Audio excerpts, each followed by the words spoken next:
Je viens de refermer le dernier opus de Joseph Ratzinger sur Jésus de Nazareth, tome 2. De quoi ça parle?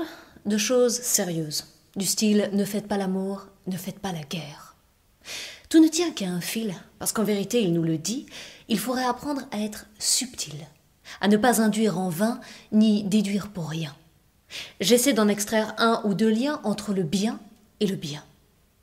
Ce ne sont pas les Juifs qui ont crucifié le Christ, mais seulement quelques hommes. Cette généralisation abusive a été lourde de conséquences. Elle a engendré l'anti-judaïsme, qui a engendré l'antisémitisme, qui a engendré le crétinisme, et j'en passe. Ce ne sont pas les Allemands qui ont exterminé les Juifs, mais seulement quelques hommes qui avaient la nausée.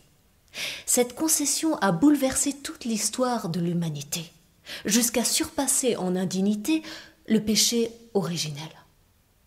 Oublions la Genèse pour tous ceux qui n'ont jamais eu la foi et laïcisons le débat. En disant que les temps n'ont pas changé, nous avons toujours droit au même fléau, le généralisme et le réductionnisme. Dire que tout est comme si, ou dire que rien n'est comme ça. Un peu de biogénétique pour les plus sceptiques. De quel genre sommes-nous? Du genre animal? Vous ne me croyez pas, je le sais.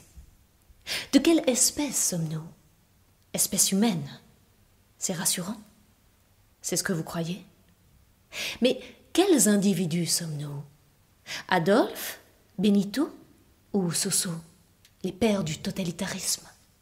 Non, ce ne sont pas des monstres, mais des hommes qui vous donnent envie d'ignorer votre genre, de renoncer à votre espèce, de vous renier en tant qu'homme. N'est-ce pas, messieurs les recteurs? Les Arabes ne sont pas tous musulmans. Les musulmans ne sont pas tous islamistes. Les islamistes ne sont pas tous terroristes. Mais j'ai beau le retourner dans tous les sens, je tombe toujours sur la même sentence. Ceux qui ont fait sauter les deux tours jumelles sont des hommes. Comment puis-je conclure cette homélie? En disant qu'il n'y a pas plus universel que le particulier. Ce n'est pas le pape qui me l'a appris, c'est mon père.